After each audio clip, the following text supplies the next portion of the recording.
Where's the big boy?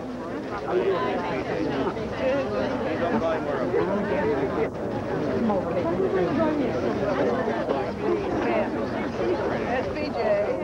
Hello. Where's the reflection? That's BJ. Don't be angry.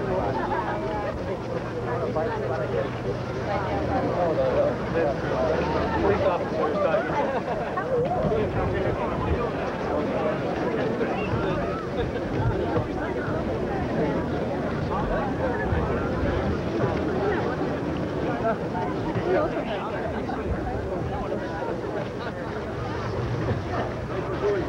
We got Rock. Frank. Hi, Joan. How are you? I'm ready.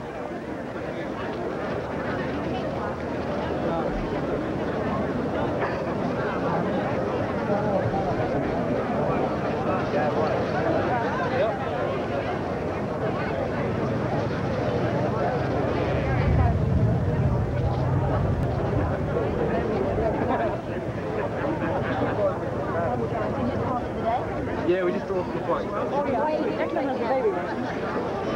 Did you see what the Greek guys agreed for? Oh, no, you got the picture too. Hey, Peter, how's it going? I didn't. Yeah. Oh, that was good. Oh. I don't know.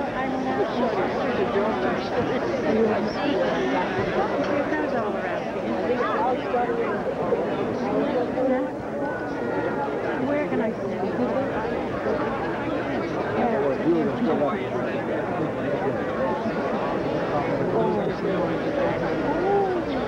Yeah. I heard John. This was the man that was taking the back. That's right.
Down there?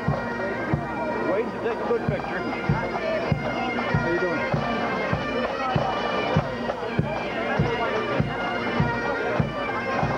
Oh, yeah. There's a picture right behind you.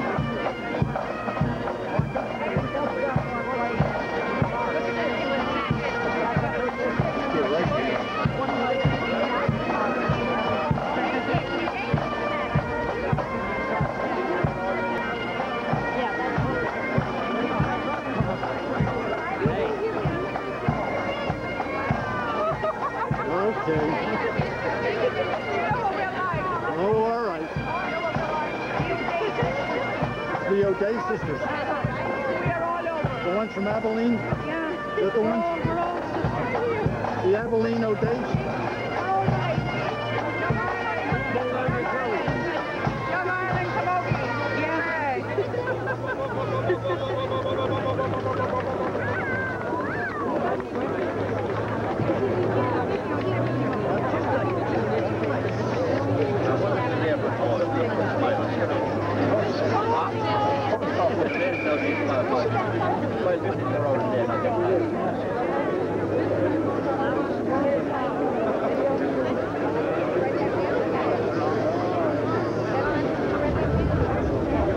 How'd you do on the bus? Pretty good? Huh? Yeah, how'd it go? Go Pretty good.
I thought it was solar. You mean?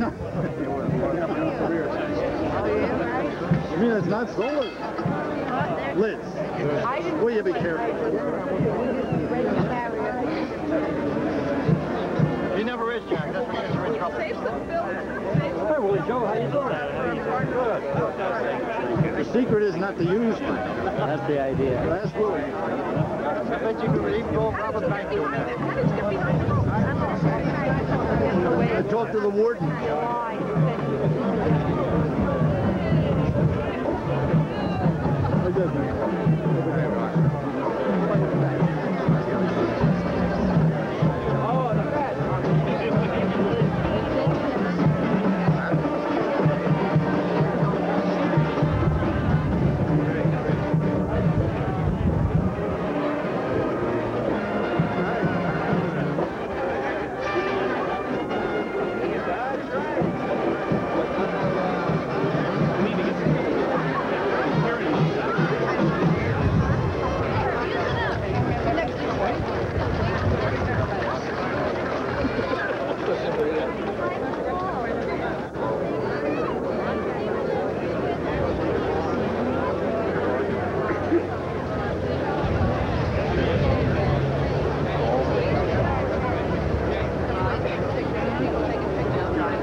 We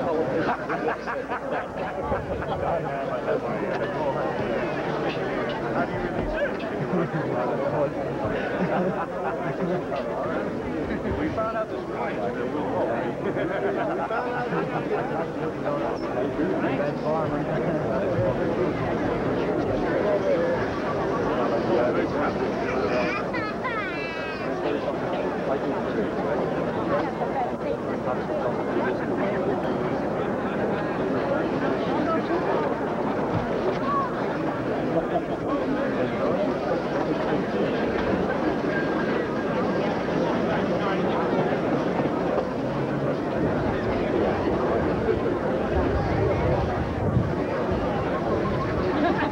Ladies and gentlemen, we are waiting for the Cardinal. He's expected momentarily. But I would like to thank a number of the groups that have been entertaining you here this afternoon, beginning with the Transit Authority Police Emerald Society Pipe Band, the County Court Pipe Band, and of course, the Cairo Durham High School Band.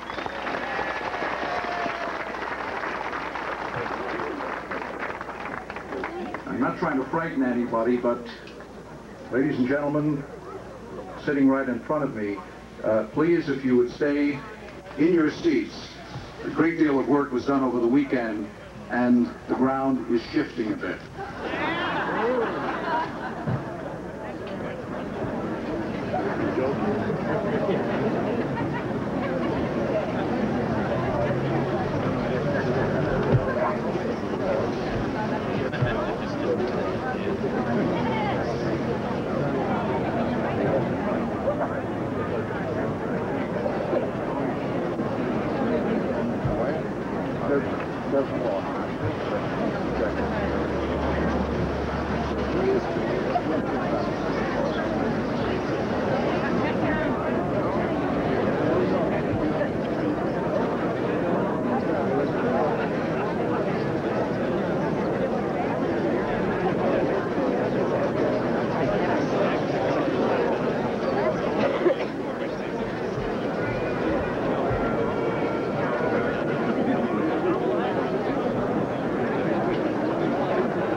I'm Attorney General Bob Abrams, but more importantly, I'm a friend of John Lawe, and I'm really honored to be here today on this very historic occasion. The community is appropriately dedicating something in perpetuity in the memory of a great man, a wonderful human being who meant so much to so many people and to the aspirations of America. And so I'm really delighted to be here. Hello. Former State Senator John E. Flynn. I am been a dear friend of John Lawe for many, many years. I have lived in the same community with him and have had many relations with him in the Irish community for many years. And I know the kind of job he done for the Irish people. And East Durham was something very close to his heart. And to think that a memorial sports center is being named in his honor today is a real tribute to him and a deserving one. And certainly it'll be something the family will always be proud of. Thank you. Hello. I'm Al O'Hagan. I'm the state president of the Ancient Order of Hibernians. I go way back with John Lawe in the old Union days. I've been a good friend of his, and I'm delighted that they put this project on, and I wouldn't miss this for the world, and I know it'll be a great thing for the Irish and a great thing for East Durham. Thank you. Thank you. Willie Joe Cunningham, past president of the United Irish Counties, past president of the Civil Service Employees Union, and past vice president of Civil Service Local 402. John was a personal friend of mine. The first time I met him in Albany, he helped me to get a bill down on the floor. Without John's help, that bill would be up there since. Thank you very much. We are sorry, but we are glad that they are dedicating this wonderful place to John. It's sad, but it's a joy to be here as well. Thank you very much. Right on the table. Hello. Hi. Frank Ryan, representing Governor Mario Cuomo. Just a pleasure to be here to pay tribute to one of the true legends, not only of New York State, but this country, one of the great leaders in this, the Irish Cultural Center of New York State. Pleasure to be here. Thank you. Thank you. Hi, Desmond. How you doing? Good. How you doing, John? Desmond Lawe, John's son. This is a tremendous day for the whole family, and we look forward to the unveiling of the bust and the good time to be had by all here. Thank you, Desmond.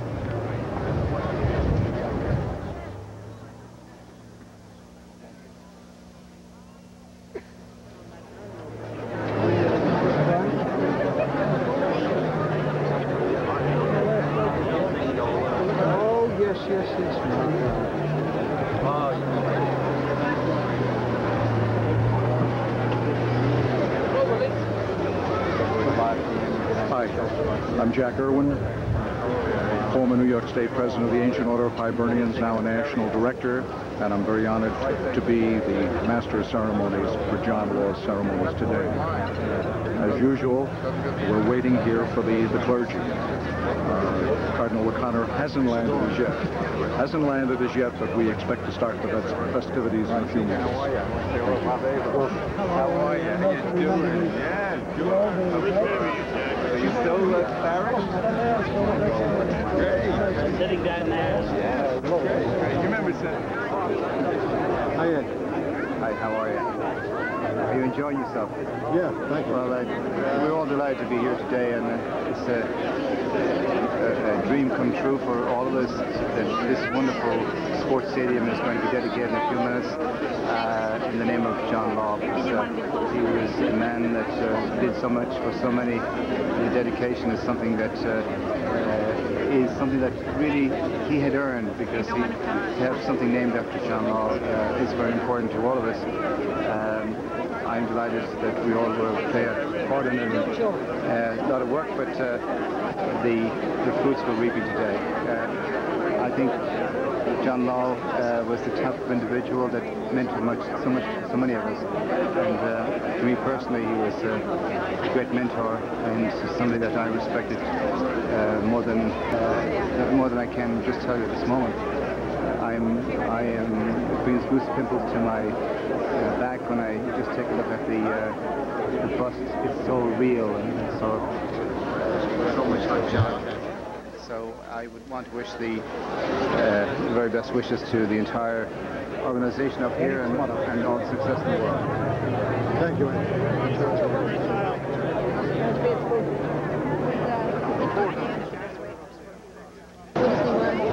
Hey, cool you are.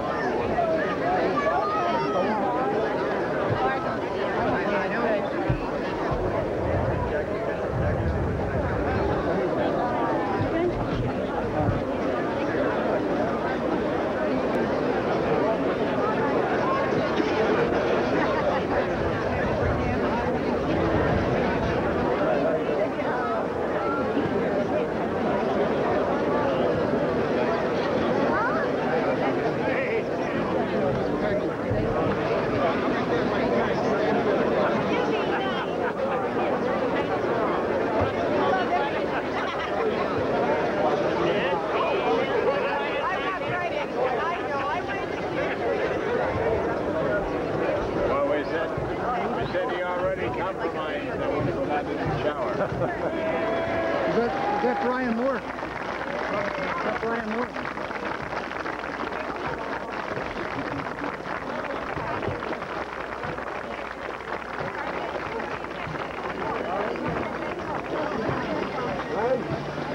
Keep that line back.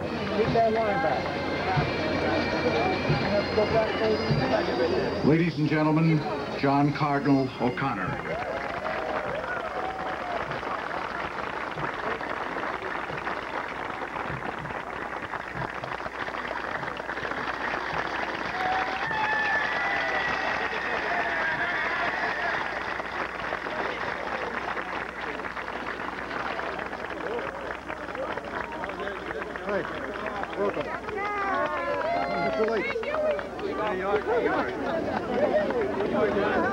The Big Apple is here, Captain.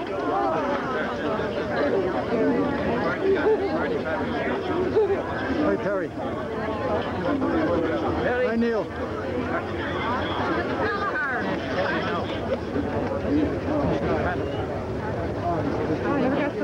Okay, what, Chris? We have...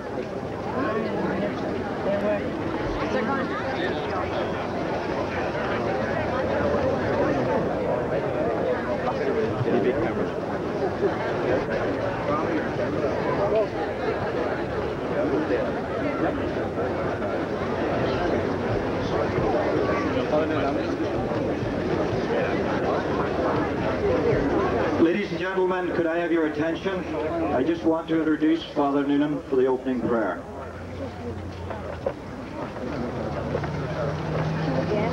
In anima nahar, agus in Vic, agus in Sprid Nave. Amen. Heavenly Father, we are grateful to your divine providence as we gathered here on the occasion of the dedication of the John E. Lawe Memorial and Sports Stadium. We appreciate the gift of his life, his love for fellow human beings, and above all, his dedication to the Transport Workers Union as its president and international president. We pray that our Father would bless each one who holds his memory dear, especially in these beautiful northern Catskill Mountains, and we seek this blessing through Christ our Lord. Amen. Thank you, Father Noonan. I think it's apropos that the gentleman who will sing the anthems of the United States and Ireland is a retired member of the Transport Workers Union, Danny Finnegan. Danny, would you join us, please?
by the stars through the town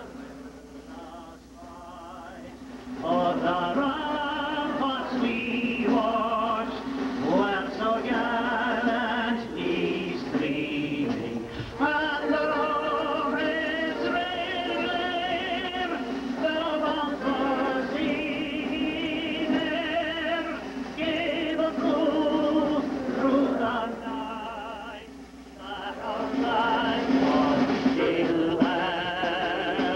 Oh, say does that star-spangled banner yet wave?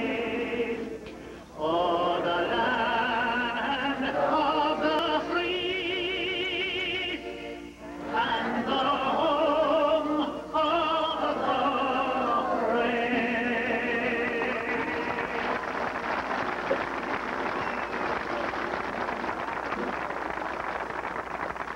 Isn't he great?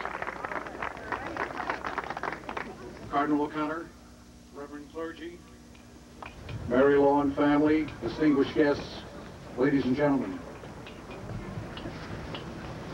It's our pleasure to welcome you here today, and we especially thank Mary Law and her family for joining with us, and a special thanks to the TWU. I'd like to say what a great honor it is for me to be associated with the naming of this beautiful sports complex in John Law's name. My personal relationship, by the way, my name is Jack Irwin, with John dates back most significantly to several years ago, when a large number of his friends and supporters decided that it was time to submit John's name to the delegates of the New York City St. Patrick's Day Parade for consideration for Grand Marshal. Obviously, we were successful, and I will always be grateful to John for asking me to make his nominating speech that evening. Today, a number of his close friends and admirers will reminisce with you as to their recollections of this great labor leader, this fine Catholic family man, and a truly great Irish American. To start off with our speakers, the International President of the TWU, George Lights.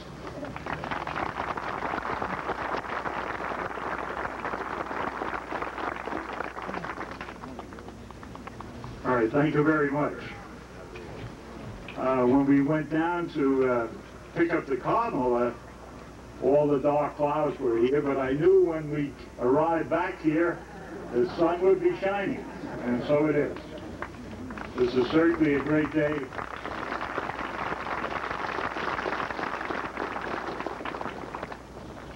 So, ladies and gentlemen, brothers and sisters, and honored guests, it's a great pleasure and honor to speak in behalf of my union, the union John E. Law dedicated most of his working life to, the Transport Workers Union of America. I'd first like to express the appreciation of everyone at TWU for the tremendous effort put forth by so many people who volunteered endless hours of work towards making this a great tribute to a great labor leader, a great Irishman, a reality.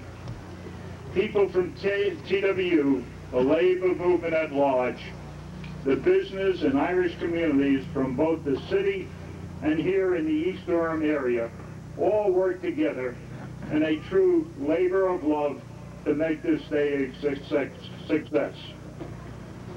I'd like also to extend my sincere best wishes to everyone here today, to Mary Law and the wonderful entire Law family, to the members and retirees of the Transport Workers Union, to the distinguished guests from John's beloved homeland, Ireland, to former Governor Carey, to Attorney General of this great state, Bob Abrams, and to Ed Cleary, the outstanding president of the New York State AFL-CIO, and to the many other dignitaries that I have not mentioned.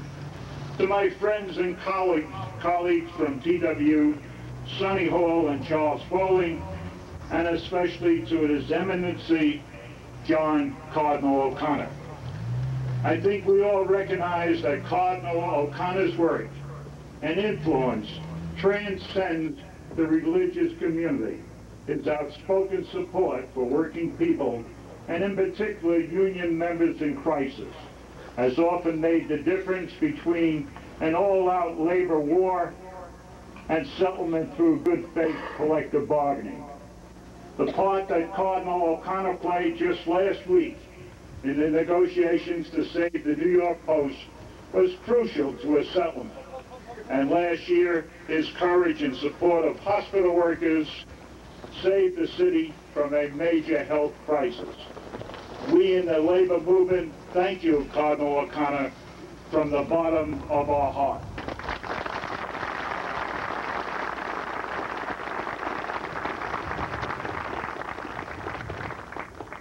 Most everyone here today knew John E. Lawe intimately. Some, like myself, had the privilege of working with him for many years. And I'd just like to say this on a personal note. Every time I hear thunder in the sky, I say to myself, I said, gee, maybe they didn't serve John with the T-ball in up there. I know how he always wanted that T-ball in when he had his tea served. I watched and admire how John handled a most difficult job as president of Local 100 and then the International Union president. I saw how he handled himself both in good times and in crisis, especially the days of the 1980 transit strike.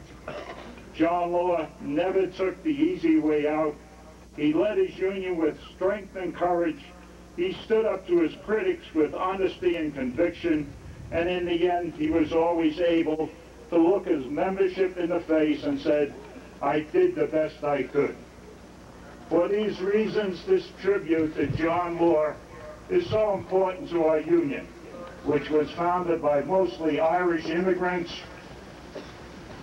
And certainly we can't forget the Michael J. Quill and the Matthew Guinans.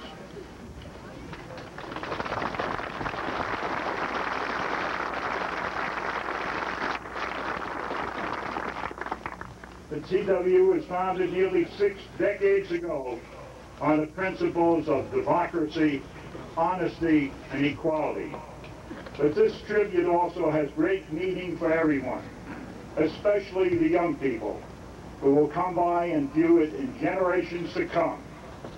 Unfortunately, TV and the news media today are creating heroes out of the wrong kind of people these days. The honest, hard-working bus drivers, mechanics, cleaners, carpenters, and nurses, and so many others are somewhat portrayed by the media as less than important.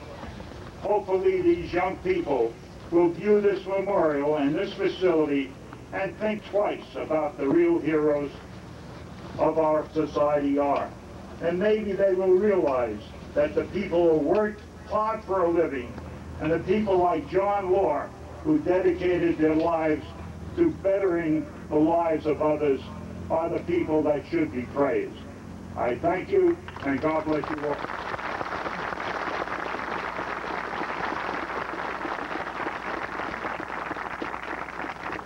We would now like to welcome back an old friend of ours. He's made the trip up from Florida, Senator John Chippy Flynn. Senator Flynn was instrumental in starting this beautiful museum right behind you. He came up with the idea, he was the architect, and financed it for us. Senator Flynn.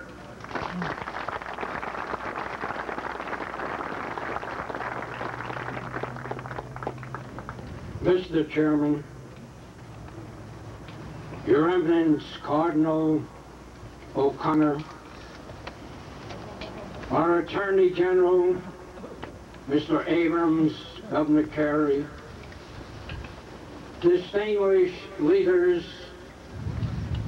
of our great labor unions, particularly the transport workers unions, distinguished officials, and all of the many friends that are here today joining in paying tribute to just a wonderful guy,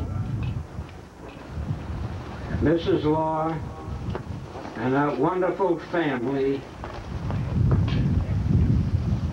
May I say first, the trip here was well worth it to me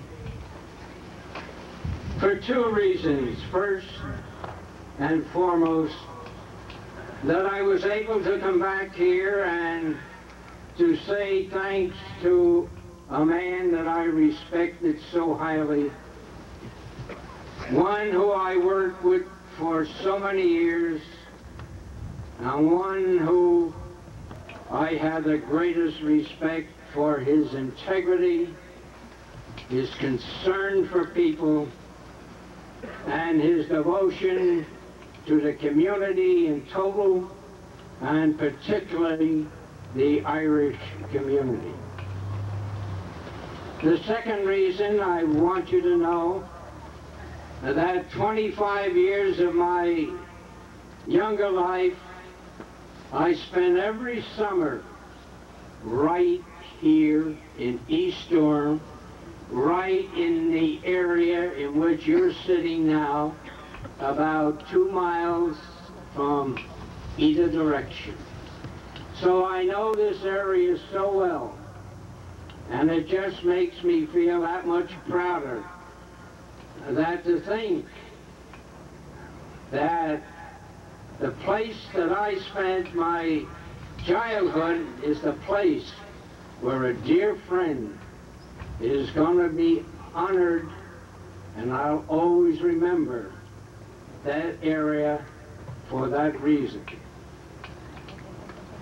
I just want to say he is a man who had a philosophy that all of us should have. It really is that as we walk through the paths of life each day, we should try to find for ourselves a place in the sun. And if there's anyone who has done that, it's so evident in the record of the late Johnny Lawe. He is an individual who came to America at the age of 30, not knowing exactly what was in store for him. But he put into motion that philosophy, and starting off with the toughest jobs he could get, but by hard work, determination, his devotion to his fellow workers, and his concern for them,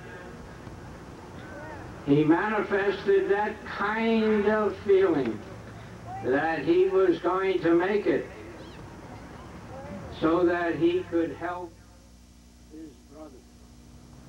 And it wasn't that many years before he stood out in the hearts and minds of those responsible, so that he did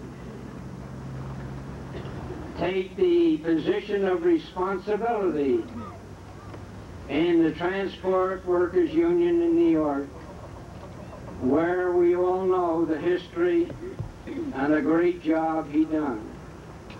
And I know that for a fact because I had so many years that I had to deal with him and the many problems that faced him. But he was a man of understanding, and he realized that he had to give and take in this world to make it function properly. And then secondly, it wasn't too long after that he turned around and became the international president of the Transport Workers Union of the world. And if that philosophy didn't justify itself in his mind, I don't know what would.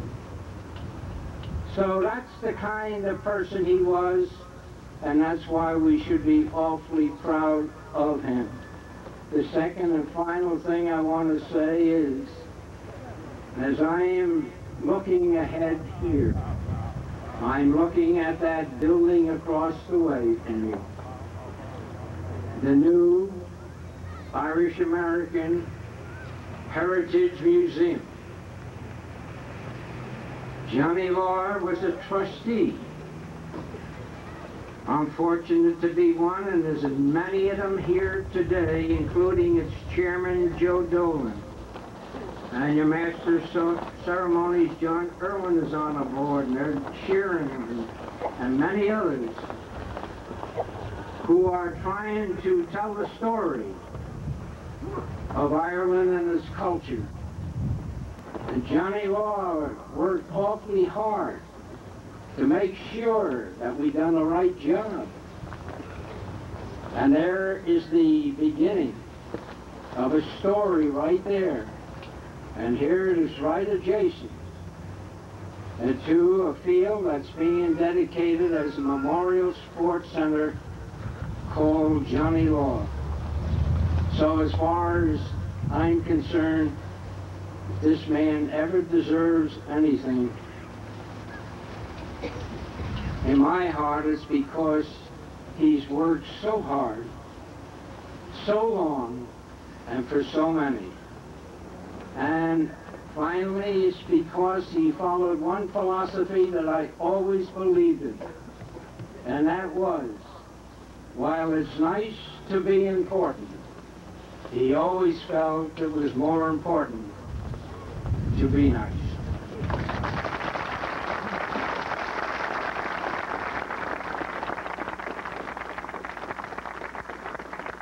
Thank you, Senator Flynn.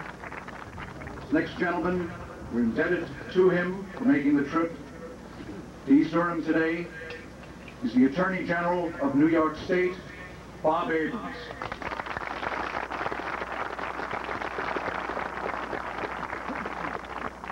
Everyone's mispronouncing the name. It's Abrams. Your Eminence, Cardinal O'Connor, Mary Lawe, and members of the Lawe family, Governor Carey, distinguished leaders of the TWU and other unions, and all friends of John Lawe.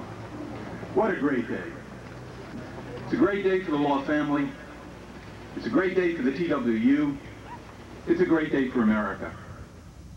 It's a great day for the Lawe family because they have just reason to be proud. Wife, child, grandchild, sibling, to a man who, by his very essence, represented the best. Warmth, decency, compassion, integrity, dedication, a man religious, committed to his faith. So all of you have so much to be proud of in terms of his memory and what people are recalling here today and this special occasion. The TWU, it's a great day for them. They had wonderful leaders in the past. John Lawe takes his rightful place, along with the best of them.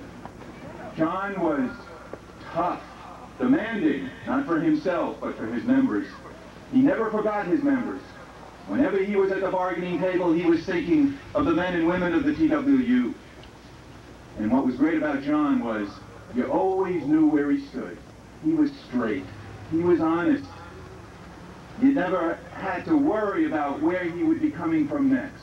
He had something on your mind, he told you straight. And his word was his bond. That's a rare thing increasingly today. So as we gather young and old, there's much we can learn about the life and experience of John Lawe. In America, it's a great day for our country, because we not only should think of it in general terms in what we hear in the civics classes of our schoolrooms, but John Lawe's life is the essence of America. The country of immigrants. We all came from different places to build this great, extraordinary democracy. And many of us came from very humble beginnings. And certainly that's true of John. Born on that farm with a midwife, came here, took a very humble job, began cleaning buses on the bus system of New York City. But he did it with dignity, and he had aspirations. And this country held out a promise to him that if you wanted something and you had the ability, you'd be able to rise. And he rose. The highest ranks and echelons found in his craft. President of the great Local 100, TWU, and then went on to be the international president, so that he was there in the circles of the other great labor union leaders, meeting with governors and presidents, and always never forgetting where he came from, his roots, his mother country, Ireland, his brothers and sisters in the labor movement. So it's a great day. Let me just end on a final personal note, why I'm here. I was a friend of John Lawe. We lived in the same neighborhood in the Bronx. We talked very frequently. We shared some common aspirations. We both loved democracy, and we hated bigotry and discrimination. And so when John had a cause that had to be supported not just by the Irish community, but by the broader total community, he gave me a call. Bob, we have a problem with the Fort Worth Five. Would you come and march with us and be at our rally? And it was a source of pride for me to be there. At picket lines, at rallies and demonstrations. For Ireland, to try to end the discrimination in Northern Ireland. To be at Gaelic Park in the Bronx. To be at other locations. To talk about how all of us together will never give up until there is a united Ireland whose only borders are the sea. A free and united Ireland.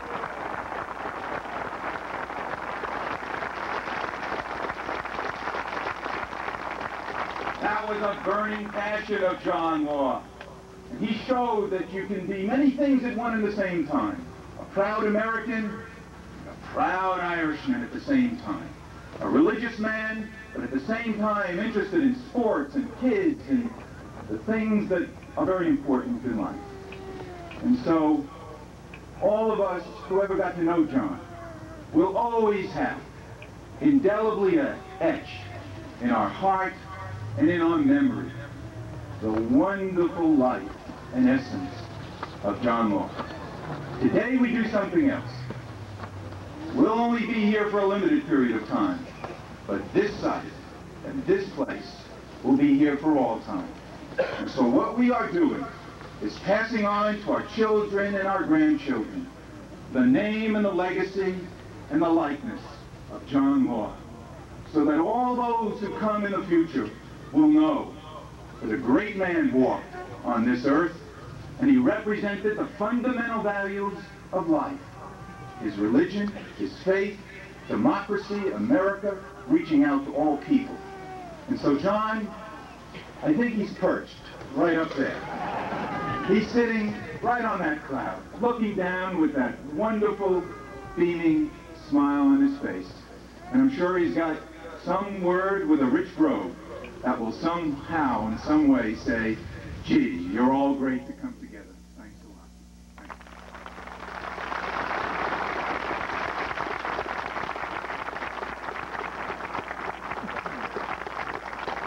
To represent the Consul General of Ireland, the Deputy Consul, Dennis Mallon.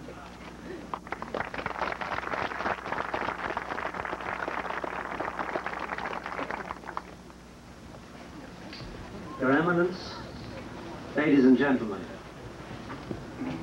it is indeed a great honor and privilege for me to address you today on the occasion of the dedication of the John E. Lawe Stadium here this afternoon in East Durham. This is, for me, in many ways, a very memorable day. If I start by telling you that I only arrived in New York a few short weeks ago, you'll probably understand why. This is the first time I've had the opportunity to make a public address to any group of people, so it's one I will long remember. On my way up here this afternoon, I was making a mental comparison between the way I arrived here about 3 or 4 weeks ago and the way John Lawe might have arrived in New York. I travelled the Atlantic in sort of 5 or 6 hours in a jumbo, very comfortable. I was met at the airport by some very good friends with a certain knowledge that, the minister permitting, I will have a good steady job for the next 3 to 4 years. John Lawe, on the other hand, left Ireland in 1948. He travelled on a ship that took perhaps 8, 9 days. It was an arduous, tough trip. He had probably little or nothing. Nothing other than his unquenchable faith, his abiding hope, and above all, his honesty and integrity, which served him so well throughout his whole life. It's a great pleasure for me to share with the Lawe family, and indeed with all of you, this great day. And in closing, may I congratulate those of you who for the past 4 years have worked so hard to bring this whole project to such a successful conclusion. Oh yeah, I know there's good amount of it today. God bless the work. Thank you all very, very much.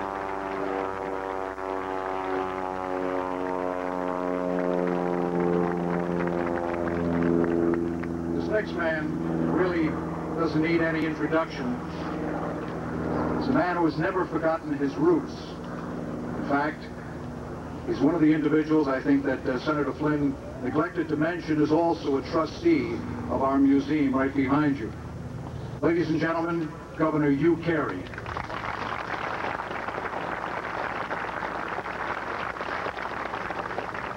Thank you very much, Mr. Irwin, Your Eminence Cardinal O'Connor, Mary Lawe and the Lawe family, and Attorney General Abrams and Chippy Flynn.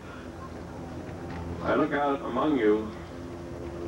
This is about the most handsome group I've seen in New York since I got into first class by mistake on Aer Lingus. It's a great day for the Lawe family and for the memory and tradition of John Lawe, because I had the obligation of being part of the negotiations over the years with the Transport Workers Union. How well I remember Mike Quill and his victory and fair play for union members, and Danny Gilmartin and Matty Guinan. Those are great names in the legend of New York history. Of course, this museum and other monuments we see about are simply an exemplification of the rising expectations and achievements of the American Irish in New York State. And John has been part of that in so many ways. Don't forget, in those collective bargaining negotiations, all he stood for and wanted was fair play for his members and for the traveling public of New York City. And that's why, yes, you had fair contracts in '76 and '80. These good leaders will see to it we get fair contracts from here on in. And you wouldn't have the transit rebuilding program that took place in New York City, except that John Lawe fought for that program as fair play for the riders of that system as well. And here we dedicate another symbol of the rising tide of Irish achievement in this great state, a fine athletic field, to complement the activity taking place in Irish sports around the world. You all know the record, the soccer team for Ireland this summer, when they beat Romania, damn near beat the Italians, but fair play took away again.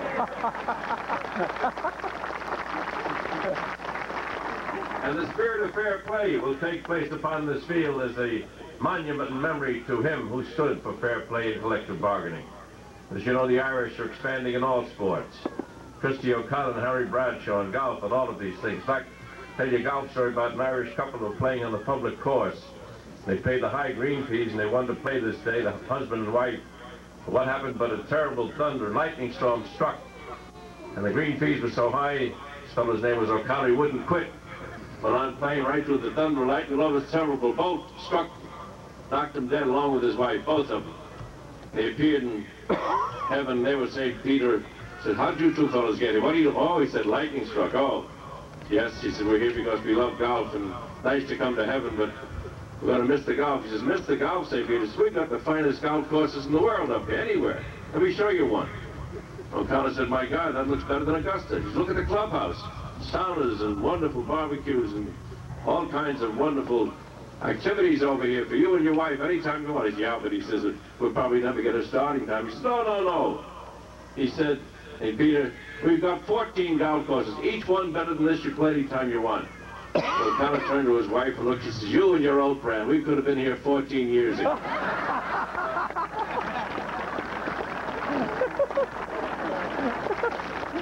So the Irish are arriving, and it's about time that here in the Catskills, we pay compliment to the Irish contribution of New York State. You all know this, but there are history teachers among you because it's Catholic Education Sunday. We'd never have captured this land for George Washington had it not been for Moylan and Sullivan, his aides, who really told George what to do. Lord Mountjoy came from England and saw what had happened. He said back to the English Parliament, we have lost America through the work of the Irish. Of course, they haven't learned that lesson yet, but they will pretty soon. Because let me tell you something else. In the spirit of fair play, John was not only involved in union matters, but he made his great services and devotion available to the American Irish Historical Society, to the work for Ireland's children, for all of the activities to help bring about the healing of the pains and suffering of the Irish, in all ways. That's the John Lawe we'll miss, but on the other hand, we're reminded that work was on. And here in these playing fields, these young fellas and old get together and get into the sports that Ireland is famous for, sports that no one else can play. We Americans pride ourselves as being great football players and baseball, but we can't play hurling. They know nothing about hurling, and they're no good at rugby. And I think when the 1994 World Soccer's here in the U.S., an Irish team's going to win. That is fair, sure. Because John Lawe will inspire these kids to learn the game right here. So the work of inspiration goes on. And I'm so proud that this is the loveliest crowd I've seen, frankly, since we gathered at St. Patrick's Cathedral. And we bid a short adieu, an au revoir to the memory of John Lawe. The largest crowd I've ever seen assembled at one time to pay respects to a mass of the living, resurrection for a great man, John Lawe. You've done, by your efforts, by dedicating this field, what no state can do, what no government can do. You're paying respect to the memory and greatness of a great living American-Irish legend, John Lawe. May young people and men and women enjoy this place and respect and love the memory of a man who brought Ireland to America and made America a better land because of the Irish contribution. God bless you.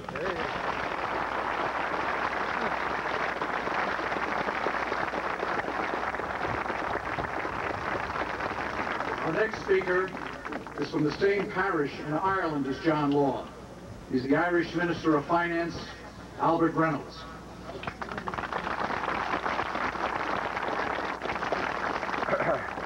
Thank you very much, Your Eminence.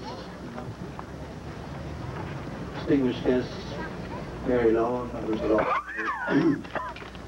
It's a very proud day for me indeed to come here to join the many distinguished guests in paying their tribute to a very fine Irishman, great American, the man who came from the very same parish as I did. And I'm here on behalf of the Irish government, the Irish people especially from Slata, Kidglass and Ruski, who indeed, whose memory we will always cherish. John Lawe, who looked after everybody, not alone from County Roscommon, but from every other part of Ireland that came out here. And that's why I'm proud as a member of the Irish government to stand here and join with you in paying that great tribute to a great personal friend of mine, but more important, great Irishman, great trade union leader, a man who I have many personal memories of, but indeed I heard the transit strike being mentioned here today. 10 years ago, after I was appointed minister, I was out here, and John took me along to the opening of those discussions. We know what the end result was. But at all times, John never took advantage of everybody. He always knew when to call it a day. He always knew just how far to push it, so far and no further. But his honesty and integrity stood to him in great stead.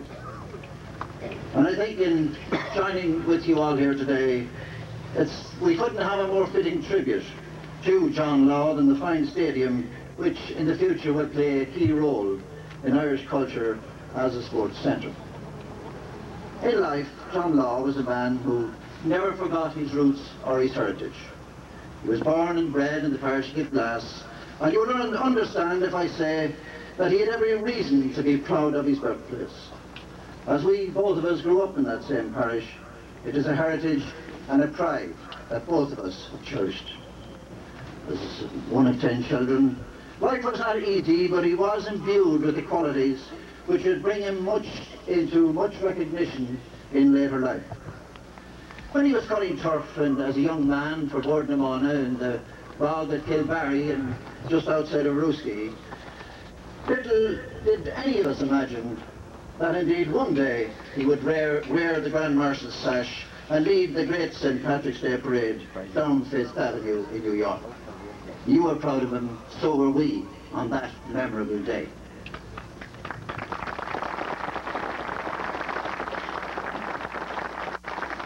Talking to Ed Sheeran last night, another Kilglassman who indeed subsequently, as I say, done us that great honour. I know that John, and he Ed told me this, that John told him just a couple of days before he died, that if he ever got the opportunity to take on that signal honour, to grasp it, because it was one of the greatest memories that he would always cherish. One of his great achievements, one of his many great achievements. John's life story can be read as the American dream fulfilled. He came here with nothing but hopes. He worked hard and he made it to the top of his chosen career. I heard a story that somebody asked him after he was looking for a job in an elevator operator, somebody asked him, where do you want to go here in America, John? John said, I want to go to the top. John did just that. From a bus cleaner in 1950 to international president of the Transport Workers Union in 1985, that is a success story which we can all appreciate, but is only half of the John Lawe story. His true greatness and the reason we are honouring him here today lies not in what he achieved for himself, but in what he accomplished in his service for others. To his union colleagues, he was a model of a decent, hard-working leader who cared deeply about the welfare of his members. In the Irish organisations in America, he was a pillar of strength. And above all, to countless individuals and families who turned to him for help, he was an inexhaustible friend. He was a regular visitor to Ireland as a fraternal delegate to the Transport Union's annual conference.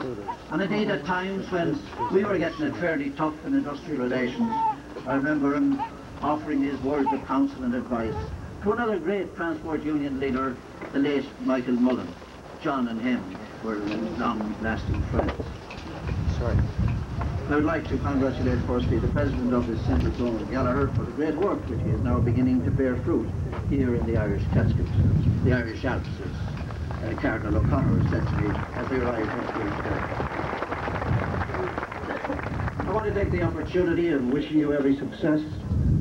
And with the Irish Heritage Museum just across the way, under the guidance of its President, Joe Dolan, East Durham is set to become a focus for the Irish heritage here in America. They say that the men of Roscommon will never achieve greatness without a gentle touch from Longford to join and guide their steps. Maybe that's the reason they're joining it up here at home. This must be indeed a very proud day for John Lawe's family, particularly his sister Kathy, I see her down there. That looks like Kevin, that I haven't seen for many years. The other fella, I don't know if I ever knew him too well. I think it's Dermot, is it, or something like that? But however, as I say, and all of the children are gathered here today. But I believe it was his widow Mary of the Heenies of Longford, who also have earned their share of the glory here today.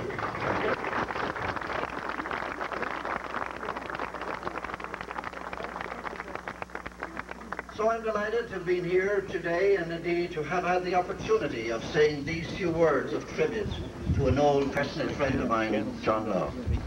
May all of those who come here in the future cherish and honor the memory of your great friend, my great friend, the friend indeed that the children and the men and the parents and the wives and the kids around Ruski, Slava and Kidlas look up to.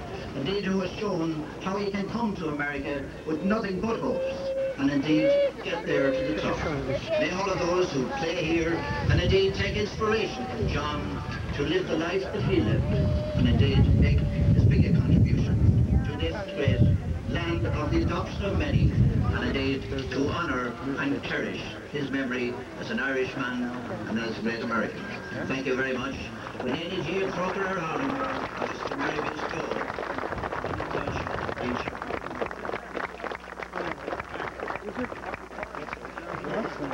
Thank you, Minister. Next gentleman is Governor Mario Cuomo's representative. Unfortunately, he couldn't be with us today. His name is Francis Xavier Ryan. Those of you from the Bronx probably remember his mother, Aileen Ryan. Frank?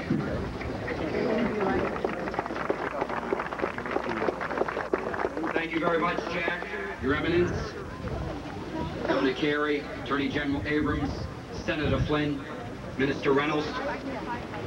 It's a tremendous honor, not only as the governor's representative, to have the opportunity to be with you on this most historic and auspicious occasion.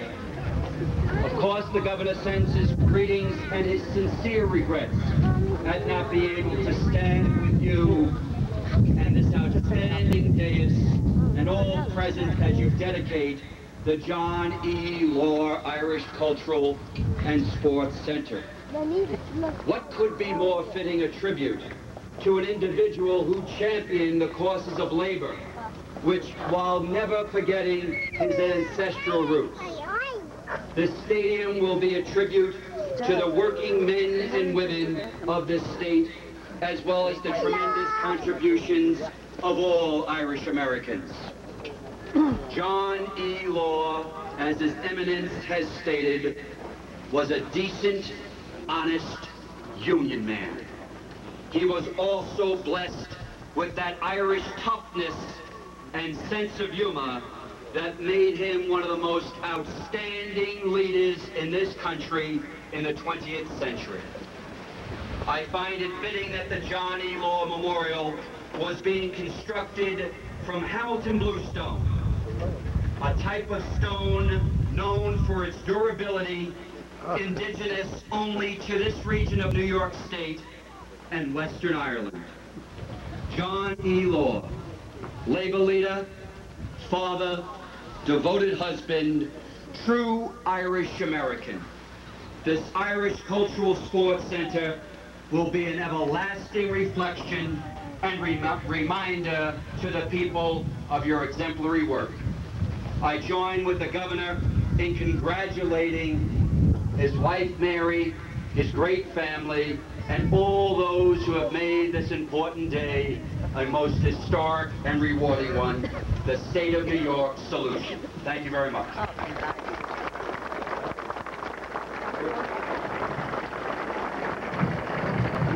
Comes that time, the highlight of today's activities. May I introduce His Eminence, John Cardinal O'Connor.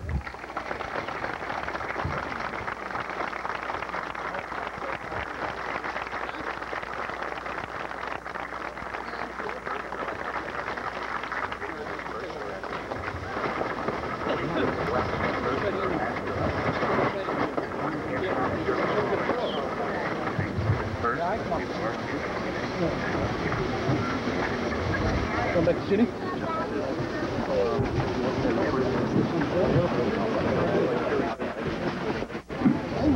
Before anything else, we're going to have the blessing of the memorial. Okay. In the name of the Father, and of the Son, and of the Holy Spirit. Peace be with you. God has given us our physical powers in order that we may serve joyously, help one another, and by discipline in accord with the law of God, make our bodies fit for every good work.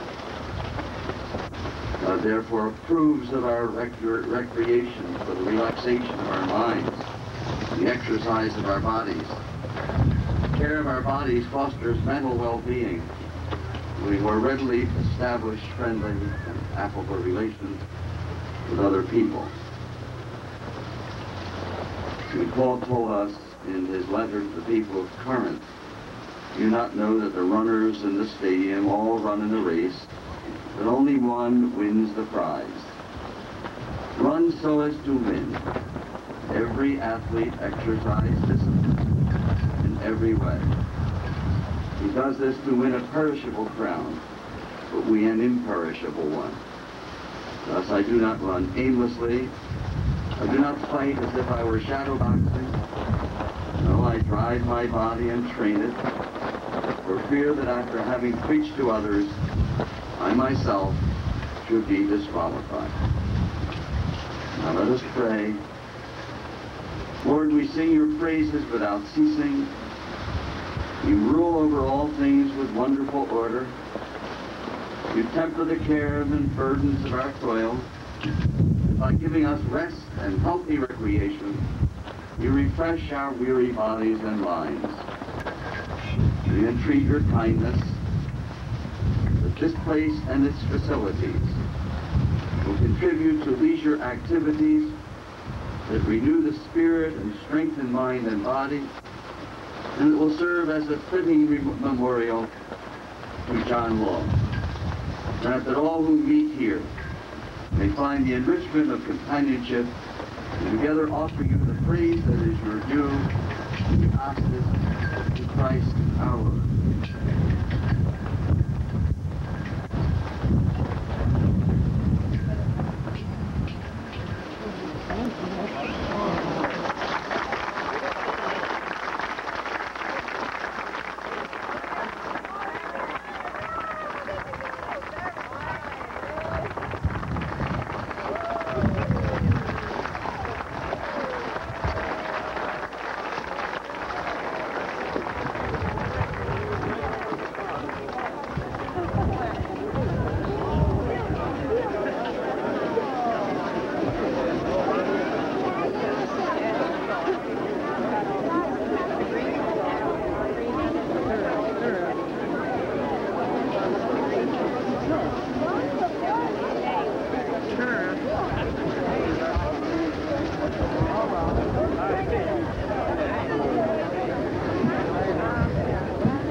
Mrs. Lawe and all of you, I was late today.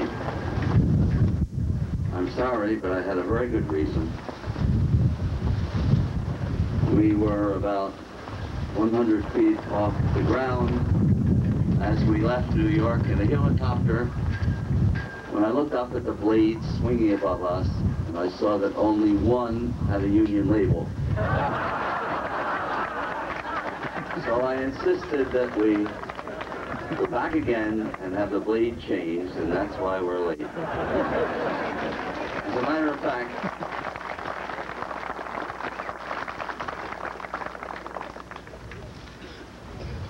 you know, there's not really a big sale for these, and yet I'm insisting that they have a Union label in them. And I'm probably the only cardinal in the church whose cassock has a Union label, and I'm trying to make this an absolute requirement to become a cardinal in the Roman Catholic Church.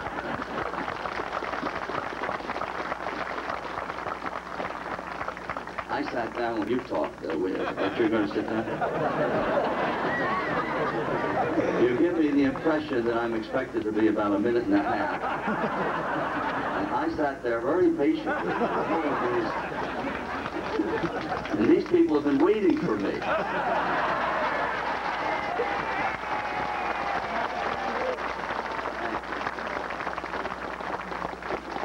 you very much. When the reference was made to John Law's birthplace in Roscommon,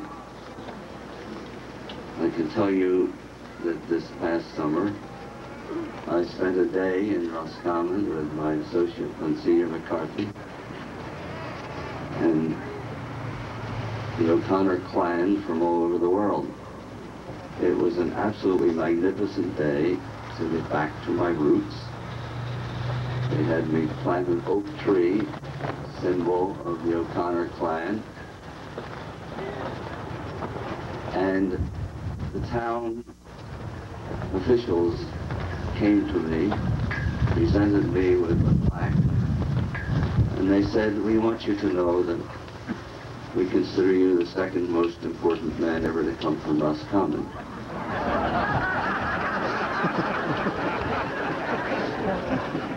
I naturally asked who was the first, and you know what they answered. Which was perfectly all right, except that they then said, "And as far as we're concerned, you're only the second best Catholic that ever came from us." And then they told me, "Mary, you know John Law would have been the Archbishop of New York if it were not for Mary."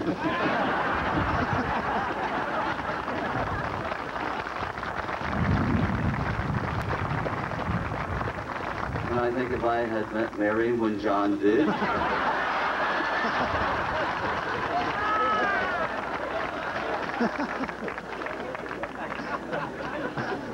I mention Roscommon and my roots seriously because I will ever be grateful to my father for the simple, profound truth that he transmitted to me, not only in word, but in the way that he treated everyone I ever saw him meet, that every human being is sacred, made in the image and likeness of God.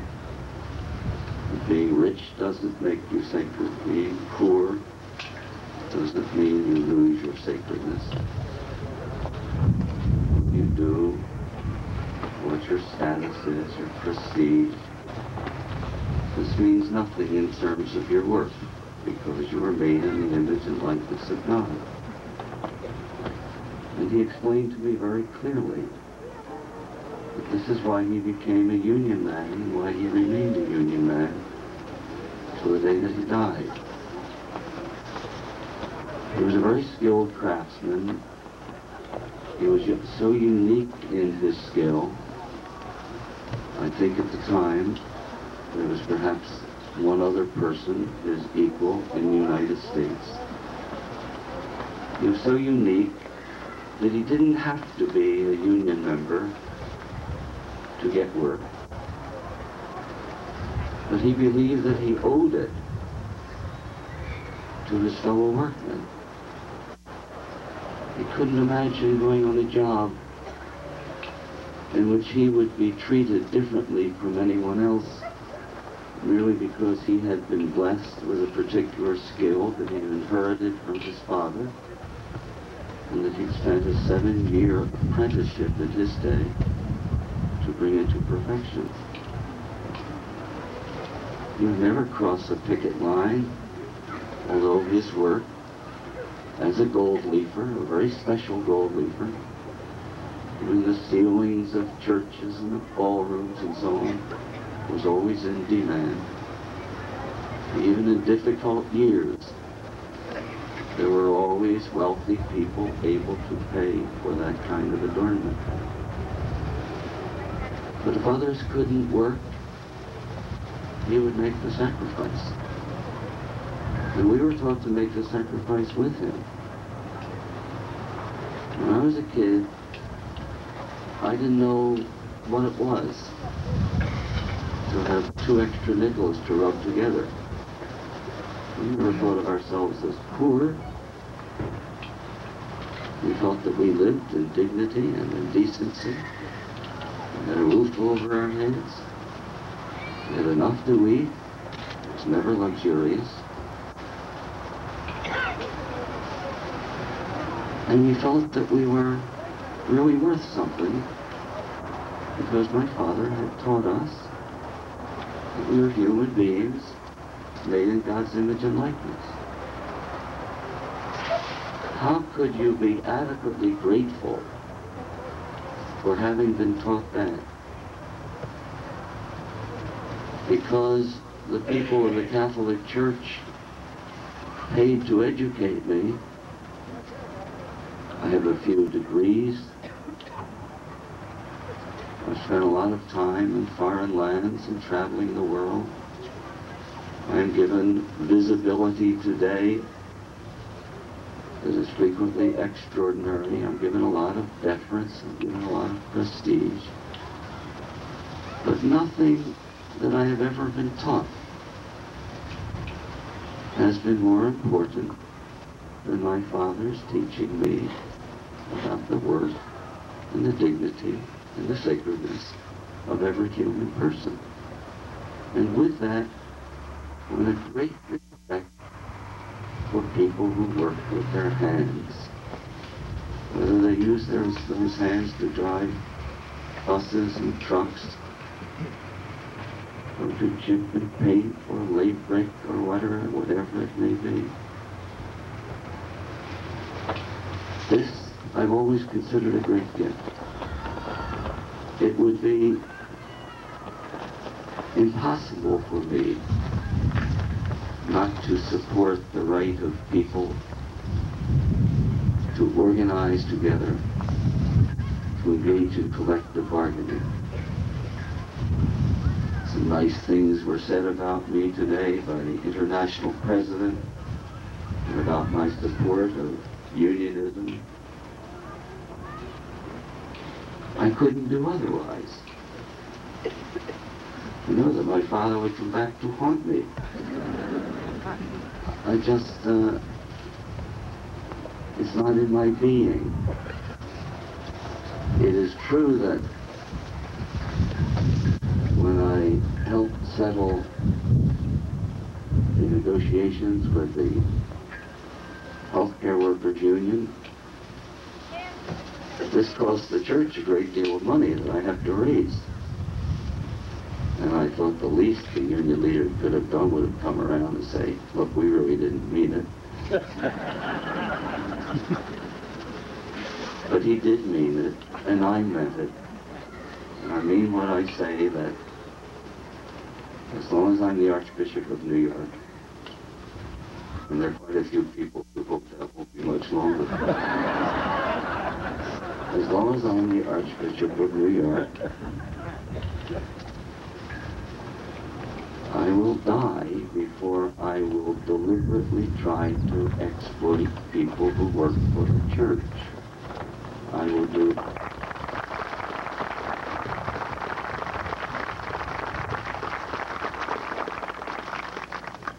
enough about me. I say all of this really in honor of John Lawe. I was telling Mrs. Lawe in the car on the way here that he was kind of an idol of mine,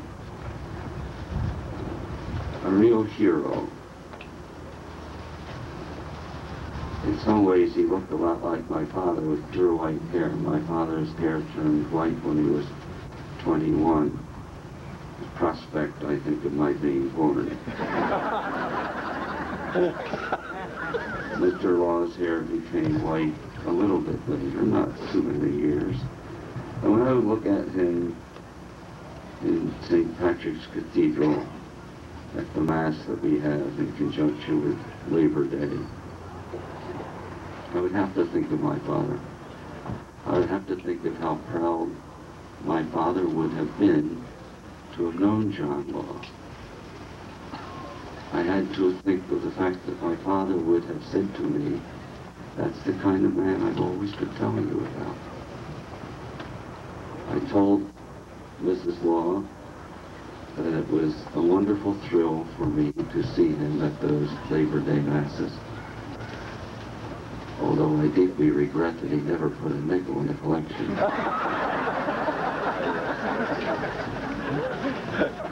And I guess by now the will has been probated. Seriously and conclusively. It's very easy to say that it's an honor to be here, but I flew back from Rome late last night. It was quite late when we got in because of the storms. But on the plane, I said to Monsignor McCarthy, you know, I really am very deeply honored to have been invited to come there. And I said, am I just another one of a couple thousand people that they asked to come, or am I one that they asked after they asked a couple thousand other people? And he said, no, they took your schedule into consideration when they arranged this occasion. And believe me, I say to all of you who have been involved, that touched me very deeply. I've received infinitely more honor than I could ever begin to deserve since I have been the Archbishop of New York.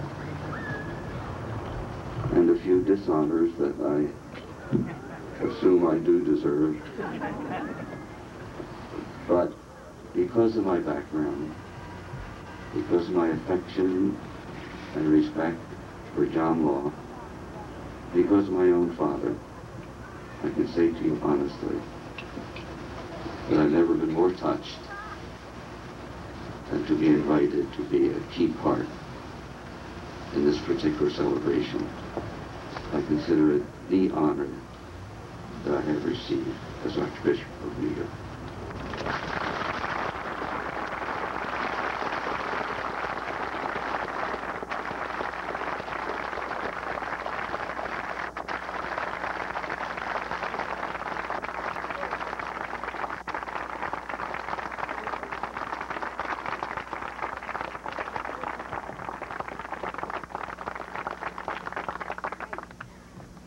The next gentleman will make a presentation to His Eminence and to Mary Lawe.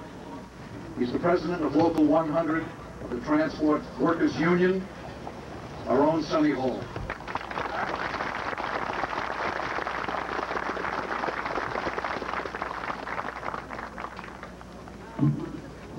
Just before I do that, I'd just like to make one comment about the beautiful statue we have here. And I'd like the people to remember that it's just not John Lawe, it's all of us within the transit system.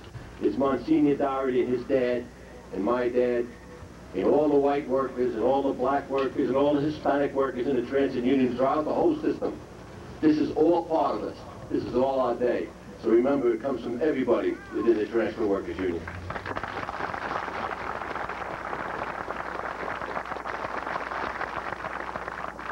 This is unbelievable for me personally to have the honor to give this to my dear friend Mary Lawe, but also Cardinal O'Connor. It's striking to me. Mary, would you first come up? Mary, on behalf of everybody that put this together, on behalf of your friend, on behalf of your friends, all of us who love you, know that life is going to go on for you, and this is from us to you, to your family. Thanks for giving John to us.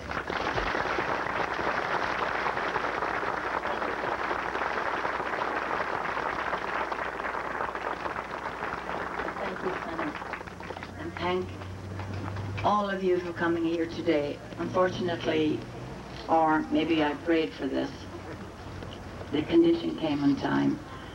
But my son Desmond will say a few words on behalf of the family today. I thank all of you from the bottom of our hearts for coming here today.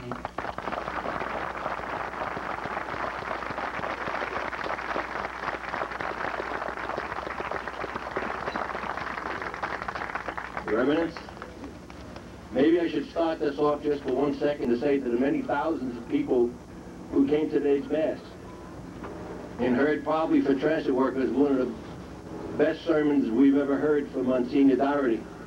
But I'd like to say to all the thousands of people who were outside of the church, who we couldn't quite fit in, and the sound system didn't work too well, that we sincerely apologize. But I know our Cardinal will make sure that we're forgiven for that. Does it have a union label coming up? It's better I'm not giving it to the Cardinal, is it? On behalf of all transit workers and the people, I'm sure, from East Durham, and anybody who loves working people that you epitomize so much. Our Cardinal.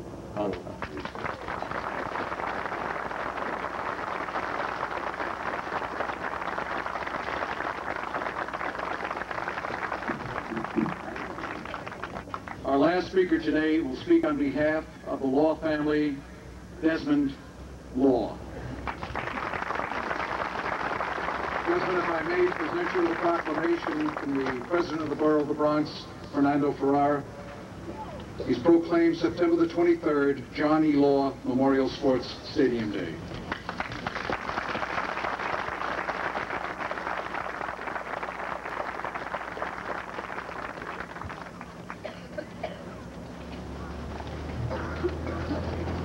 Your Eminence, distinguished members of the church, government, and labor, ladies and gentlemen, friends all.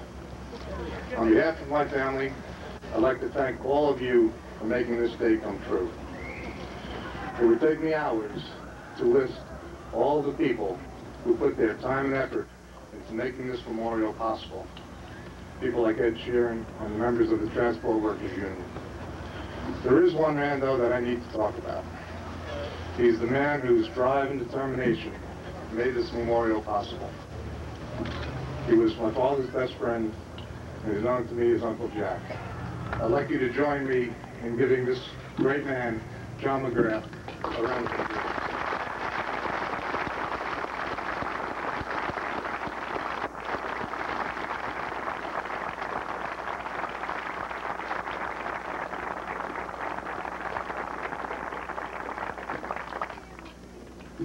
Well, I'm going to make this brief, but in closing, I would like you all to join me in a moment of silence for all our loved ones and friends who are celebrating this day with my Father in heaven.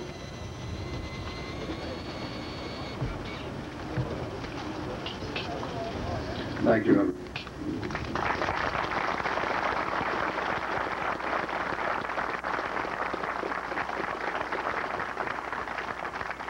Ladies and gentlemen, on behalf of Donald Gallagher and his committee, I want to thank you all for coming today. And once more, I'd like to thank Tommy Doyle and Martin Flynn. As you leave here, will you join us in the reception area off to my right? Thank you very much.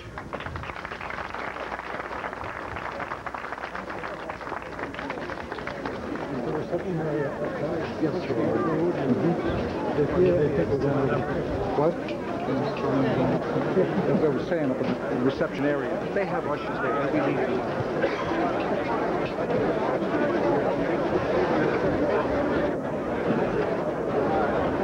You want to get a few of them later? Oh, yeah. Good stuff. Say hello to me.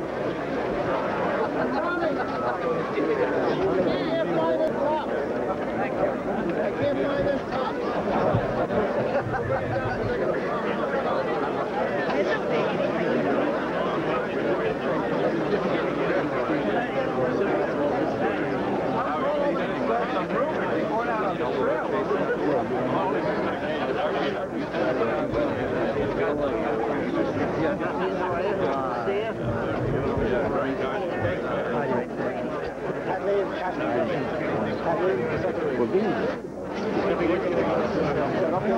Come on, you. Okay, Kathleen. Very good. Albert.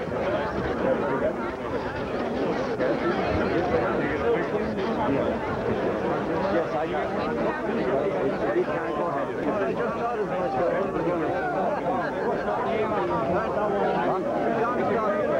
get in there. All right, you. Still moving.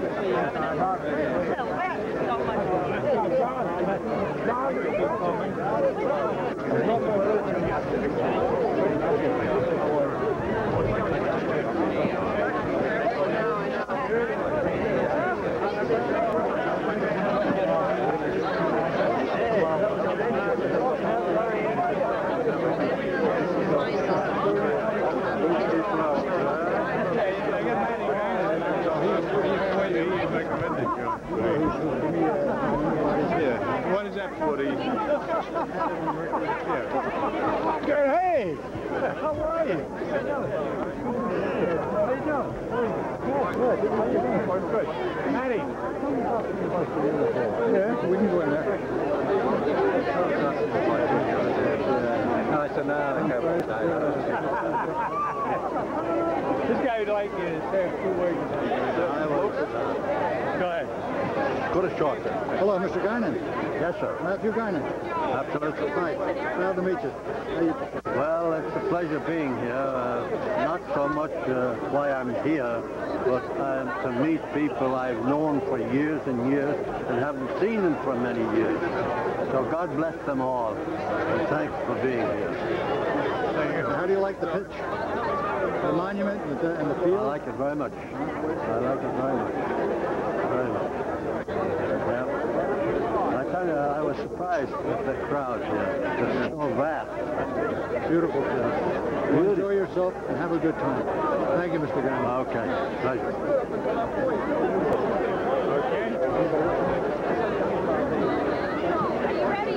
My name is Kate Garnon, and I think this was one of the most exciting, magnificent days I've ever spent.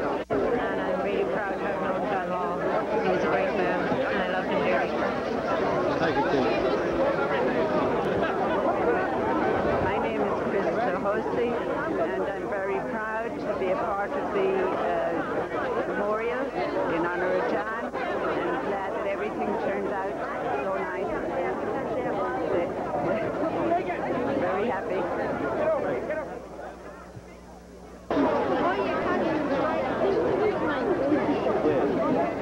ahead.